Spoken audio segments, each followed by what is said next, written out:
আমন্ত্রণ জানাচ্ছি স্পিরিচুয়ালে। আমরা আছি জাভাস্ক্রিপ্টের ধারাবাহিক পর্বের পঞ্চম পর্বে।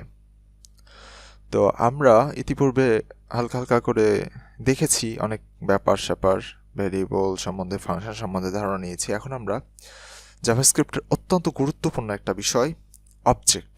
মূলত JavaScript object based programming language. Okay, তো এই অবজেক্ট বেসড প্রোগ্রামিং ল্যাঙ্গুয়েজ, এখানে আমাদের অবজেক্টটা অত্যন্ত ভালোভাবে বুঝতে হবে, কারণ এর প্রয়োগটা অনেক বেশি। তো শুরু করা যাক। প্রথমে আমি একটা HTML স্ট্রাকচার নিয়ে নিয়েছি, এর মাঝে স্ক্রিপ্টটা ডিক্লারেশন করে নিয়েছি, আর একটা আইডি নিয়ে নিয়েছি। ওকে ওকে, তো স্ক্রিপ্টের মাঝে যদি আপনারা পূর্বের টিউটোরিয়ালগুলো দেখে থাকেন তাহলে এই ব্যাপারটা প্রবলেম না হওয়ারই কথা। তো এখন অবজেক্ট কী করে কাজ করবে, অবজেক্টটা আমরা প্রথমে এটা ডিক্লারেশন কী করে করতে হয় সেটা আমরা দেখব।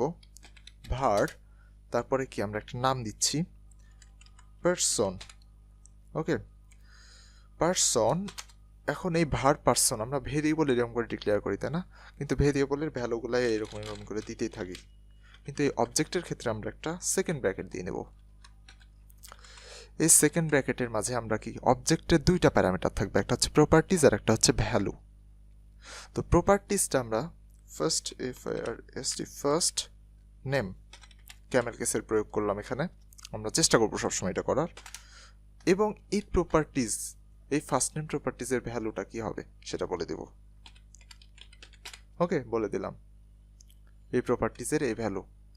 এরপরে একটা সুন্দর করে কমা দিয়ে দিলাম, তারপরে লাস্ট নেম। এই প্রপার্টিজের ভ্যালুটা কি হবে, এই প্রপার্টিজের ভ্যালু হবে, তাহলে এখান থেকে আমি এটা ইমনটা সরিয়ে দিচ্ছি, ইমনটা এখানে দিচ্ছি, ইমন। ওকে, আরও আছে যেটা, সেটা হচ্ছে এইজ। এইজ একটা লিখে দিলাম, এইজ। ওকে, এরপরে প্যারামিটারটা এইজ আর এর ভ্যালুটা হচ্ছে 24। ওকে, সো আপাতত এতটুকুনি, দেখি কি হয়। তো এই তো কয়েকটা প্যারামিটার আমরা এখানে কি বলে দিলাম। আমরা চাইলে এগুলোকে আমরা এই যে কমার পর থেকে সেপারেট করে নিতে পারি, এরকমভাবে আলাদা আলাদা পরের লাইনে করে নিতে পারি। ওকে, এতে বুঝতে আমাদের সুবিধা হবে।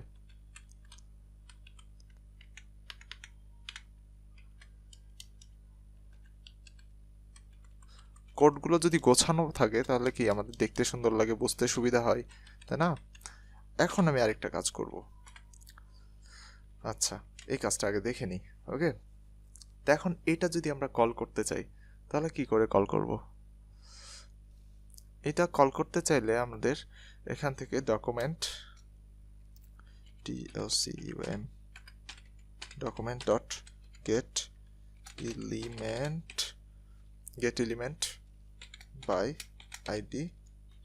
আইডি আমরা চাচ্ছি ওকের মাঝে।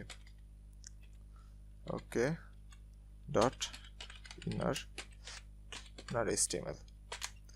এবার যদি আমরা এই পারসন ডট এরকম করে কি করতে হয়, কল করতে হয়, কি কল করতে হয়, অবজেক্ট কল করতে হয়। তাহলে এই পারসন ডট এ যে কোনো একটা প্যারামিটার আমরা চাচ্ছি, ফার্স্ট নেম টলফি, এরকম করে। এখন যদি আমরা রিলোড দিই পেজটা, এমআর। ওকে, তো আমরা কি করে অবজেক্টের মাঝে ভ্যালু রাখতে হয়, তাহলে এই জিনিসটা হচ্ছে প্রপার্টি আর এটা হচ্ছে প্রপার্টির ভ্যালু।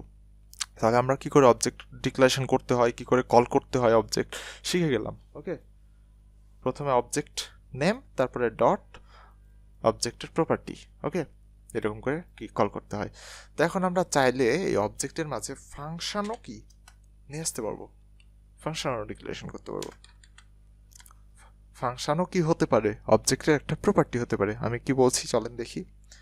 FULL ফুল নেম, আমরা ফুল নেমের একটা ফাংশন এখানে চাচ্ছি, যে একটা প্রপার্টি, পার্সনের একটা প্রপার্টি ফুল নেম। ওকে, এর মাঝে আমরা একটা ফাংশন ফাংশন আমরা কি করে লিখতে হয় আমরা জানি। এই ফাংশনের মাঝে যেটা থাকবে সেটা হচ্ছে, শেষ ইন করে নিব, তো এর মাঝে থাকবে আপনার রিটার্ন করবে যেটা সেটা হচ্ছে দিস ডট ফার্স্ট নেম এই দিস মানে এই ফার্স্ট নেমটাকে, okay, this first name plus মানে কনকেট করবে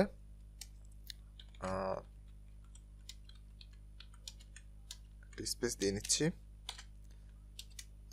তারপরে this dot last name, okay. আশা করি পুরো ব্যাপারটা বুঝতে পেরেছেন। এটা একটা ফাংশন, কিচ্ছু না। আর এটা হচ্ছে প্রপার্টি, আর এই প্রপার্টির ভ্যালু এটা এরকম একটা ভ্যালু, আর কিচ্ছু না। এগুলো যেরকম স্ট্রিং সেরকম এটা একটা ফাংশন, ওকে। আর এটা হচ্ছে কি আমাদের প্রপার্টির ভ্যালুটা এটাই, এটা যা রিটার্ন করবে সেটাই। তো এখানে রিটার্ন করতেছে কি ফার্স্ট নেম এমআর কনকেট মানে যোগ করতেছি স্পেস একটা কনকেট যোগ করতেছি ইমন। সো এখন তাহলে আমরা কি করব, এখানে ফুল নেমটা এখানে পার্সনের কল করে ফুল নেম এই প্রপার্টিটা আমরা কল করে দিলাম। দেখি এবার কি আসে। সরি, তো আসলে এখানে আমাদের যেটা করতে হবে সেটা হচ্ছে, যেহেতু এটা একটা ফাংশন কল করছি আমরা প্রপার্টি, কিন্তু প্রপার্টির মাঝের ভ্যালুটা হচ্ছে ফাংশন একটা, তাই না? সো আমাদের এখানে একটা ব্র্যাকেট দিয়ে নিতে হবে, ওকে। তাহলে এই ব্যাপারটা কি কাজ করবে। তো এখন যদি আমরা দেখি এমন কাজ করতেছে, ওকে। সো এরকমভাবে অবজেক্ট, আসলে জাভাস্ক্রিপ্টে অবজেক্টের ব্যবহারটা অনেক বেশি। এরকমভাবে কি অবজেক্টটা কাজ করে, আশা করি পুরো বিষয়টা বুঝতে পেরেছেন। সবই সম্ভব, এটা একটা ফাংশনের মধ্যে যা ইচ্ছা তাই আপনি করতে পারবেন, ওকে। তো তো এখন আমরা দেখব আসলে একটা ফাংশন থেকে কি করে কি অবজেক্ট তৈরি করে নেওয়া যায়, ওকে। আমরা দেখলাম অবজেক্টের মাঝে ফাংশন রাখা যায়, তো একটা ফাংশন থেকে আমরা কি অবজেক্ট বানিয়ে নিয়ে কি করে কাজ করতে পারবো। তো আমরা এর জন্য এটার প্রয়োজন নাই, আমরা এটা ডিলিট করে দিচ্ছি। তো এখন আমরা যেটা দেখবো সেটা হচ্ছে ফাংশন থেকে একটা কি অবজেক্ট ক্রিয়েট করে নেব। আমরা অবজেক্টের মাঝে ফাংশন নিয়ে কাজ করেছি, এখন আমরা কি একটা ফাংশন থেকে অবজেক্ট কি করে কাজ করে সে ব্যাপারটা দেখব। ফাংশনের আলাদা করে অবজেক্ট আমরা জানি কি করে ফাংশন ডিক্লারেশন করতে হয়। ফাংশন ডিক্লারেশনের জন্য আমাদের ফাংশন লিখতে হয়, এরপরে একটা নাম দিতে হয় যে অবজেক্ট, তারপরে আমাদের কি করতে হবে, ঠিক একটা ফাংশন ডিক্লারেশন করে নিচ্ছি, ওকে। তো এরপরে আমরা এই ফাংশনের মাঝে বেশ কিছু ভ্যালু দিয়ে নেব, okay. This dot name, okay. This dot name দিয়ে নিচ্ছি, এখানে আমরা একটা ভ্যালু দিয়ে দিচ্ছি, আমার একটা ভ্যালু রাখলাম জাস্ট, আর কিচ্ছু না। তো এরপরে যেটা করব সেটা হচ্ছে দিস ডট একটা নাম দিয়ে দিচ্ছি শো ইনফো, ওকে, শো ইনফো। আচ্ছা, এর মাঝে আমরা একটা ফাংশন ইয়ে করে নেব, ফাংশন। তারপরে আমরা কি একটা প্যারামিটার পাস করতে যাচ্ছি এর মাঝে, ওকে, যেটা আমরা বাইরে থেকে কি করব প্যারামিটারটা ভ্যালু দিয়ে দিব। আমরা এখানে একটা এজ দিয়ে নিচ্ছি, যেটা রিটার্ন করবে এজটা, আর রিটার্ন করবে এজ, ওকে। তো এরপরে কি আমরা এই ফাংশনটা থেকে বের হয়ে যাচ্ছি। তো এই ফাংশনটার মাঝে যে কাজটা করলাম সেটা হচ্ছে কি দিস নেম এর মাঝে আমরা কি একটা ভ্যালু রাখলাম, স্ট্রিং রাখলাম, আর এই শো ইনফোর মাঝে কি আমরা রাখলাম দিস মানে এইটাই বোঝাচ্ছে এই অবজেক্টের এই ফাংশনের মাঝেই, ওকে। তো আর এই শো ইনফোর মাঝে একটা ফাংশন রাখলাম, যে ফাংশনের কি একটা প্যারামিটার আমরা বাইরে থেকে দিয়ে দিব, যে প্যারামিটারটা রিটার্ন করবে, ওকে, যেটা আমরা আউটপুটে পাবো। তো আমরা এই ফাংশনের বাইরে চলে আসলাম। এখন আমরা এই ফাংশন মাই অবজেক্ট ফাংশন থেকে যদি একটা অবজেক্ট ক্রিয়েট করতে চাই তাহলে আমাদের কি করতে হবে, অবজেক্ট, তারপরে আমাদের অবজেক্ট যদি এই ফাংশন থেকে ক্রিয়েট করতে চাই তাহলে নিউ লিখে আমরা এই ফাংশনটার নামটা বলে দিব, ওকে। তো এরকম ভাবে কি আমরা অবজেক্টটা ক্রিয়েট করে ফেললাম।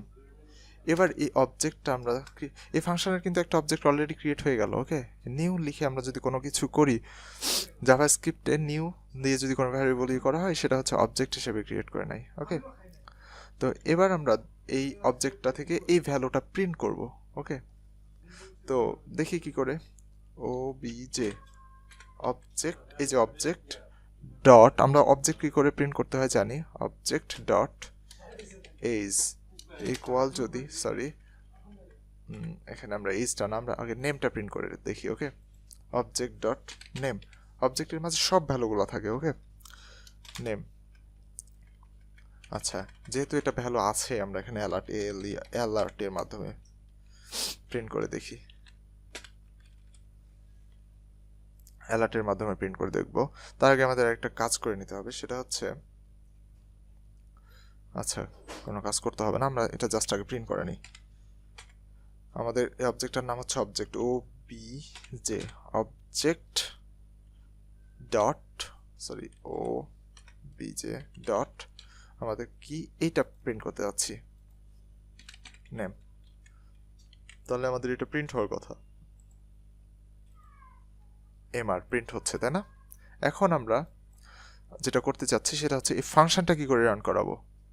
ফাংশনটা রান করানোর জন্য শুধু এইটা যদি আমরা এখানে শো নেম দিয়ে দিই তাহলে কিন্তু যথেষ্ট না, শো নেম এটা দিয়ে দিই তাহলেই কিন্তু যথেষ্ট না। ওকে, শো ইনফো এটা দিলেই কিন্তু কাজ করবে না, এটা দিলেই কিন্তু আনডিফাইন্ড বলবে। ওকে, সো এটা করার জন্য আমাদের যেটা করতে হবে, ঠিক এই পজিশনটাতে আমাদের ভার আরেকটা ভেরিয়েবল ক্রিয়েট করে নিতে হবে। সেটা আমরা একটা নাম দিয়ে দিব, ভেরিয়েবলের নাম দিয়ে দিচ্ছি। এটার মাঝে যদি আমি এখন এই অবজেক্ট ও বি যে অবজেক্টটা রেখে যদি আমি সেই ফাংশনটা শো ইনফো এই ফাংশনটা রাখি, দেন এটা যে একটা ফাংশন সেটা আমাকে বলে দিতে হচ্ছে এখানে। আর এই যে এটা যে আমি প্যারামিটার নাই, এটার একটা কি প্যারামিটার আছে কিন্তু কোনো ভ্যালু নাই, আমি এই ভ্যালুটা এখানে যদি দিয়ে দিই 25 একটা ভ্যালু দিয়ে দিলাম। এবার আমি যদি এই রেসটাকে অ্যালার্ট করি তাহলে কি কাজ করবে, তো রেস এটা যদি দিই তাহলে এখন কাজ করার কথা। ওকে, তো এখানে আসলে দেখি কাজ করতেছে কিনা। ওকে, তো আসলে কাজ না করার কারণ হচ্ছে আমি এখানে এইটা আর এটা এখানে বড় হাতের আই, এখানে ছোট হাতের আই দেওয়া। ওকে, সো এটা যেহেতু কেস সেন্সিটিভ সেজন্য কাজ করছে না, আপনারা নিশ্চয়ই অতীতেই জানেন ব্যাপারটা। তো এখানে জাস্ট এটা দিয়ে দিলাম। ওকে, তাহলে এখন নিশ্চয়ই কাজ করবে আশা করি, দেখতে পাচ্ছেন 25। ওকে, সো এখানে তাহলে করলাম কি, আমরা একটা ফাংশন নিলাম, এই যে একটা ফাংশন, আপনারা ফাংশন জানেন, ফাংশনের মাঝে কিছু ভ্যালু রাখলাম, এই নামের মাঝে এই ভ্যারিয়েবলটার মাঝে কিছু ভ্যালু রাখলাম, এটার মাঝে এই ভ্যারিয়েবলটার মাঝে কি একটা ফাংশন রাখলাম। ওকে, এই ফাংশনের মাঝে আমি একটা প্যারামিটার পাস করলাম, যে প্যারামিটারটা রিটার্ন করবে। আমরা চাইলে আরও অনেক কিছু কাজ করতে পারি, আমরা করলাম না, আমরা জাস্ট এটা রিটার্ন করবে, এখানে যা রিটার্ন করবো তাই রিটার্ন করবে। ওকে, ফাংশনের আমরা জানি ফাংশন কি করে কাজ করে। তো এরপরে আমরা যেটা করলাম, ফাংশনের বাইরে যে একটা ভার অবজেক্ট নিলাম, যে ভারে আমরা এই ফাংশনটার কি অবজেক্ট ক্রিয়েট করে নিলাম। এরকম করে লিখলে আমরা কি অবজেক্ট ক্রিয়েট করতে পারি, নিউ নাম দিলে আমরা কি সেটা অবজেক্ট ক্রিয়েট হয়। ওকে, ফাংশনটা থেকে আমরা কি একটা অবজেক্ট ক্রিয়েট করে নিলাম, তাহলে অবজেক্টটা ক্রিয়েট করার কারণ আমরা যে কোনো ভ্যালু অ্যাক্সেস সহজে করতে পারবো এই জন্য। এরপরে আমরা যেটা করলাম, আমরা এই ফাংশনটা অ্যাক্সেস করার জন্য আরও একটা ভ্যারিয়েবল নিয়ে নিলাম এবং অবজেক্ট ডট এই ফাংশনটা দিয়ে আমরা একটা প্যারামিটার পাস করে দিলাম এই ফাংশনটা অ্যাক্সেস করার জন্য। তারপরে আমরা এটা কি এই ভ্যারিয়েবলটা অ্যালার্ট করে দিলাম। ওকে, দ্যাটস ওয়াই আমরা এটা শো করছি। আশা করি পুরো বিষয়টা বুঝেছেন। আর জাভাস্ক্রিপ্টটা হচ্ছে অবজেক্ট বেসড প্রোগ্রামিং ল্যাঙ্গুয়েজ। ওকে, অবজেক্ট বেসড প্রোগ্রামিং বা স্ক্রিপ্টিং ল্যাঙ্গুয়েজ আপনারা যাই বলেন। তো এই বিষয়টা আশা করি পুরো ব্যাপারটা ভালোভাবে বুঝতে পেরেছেন। যদি কোথাও কোনো প্রবলেম থাকে আশা করি কমেন্টসে জানাবেন। আজকের জন্য এতটুকুনি, ভালো থাকবেন, ধন্যবাদ।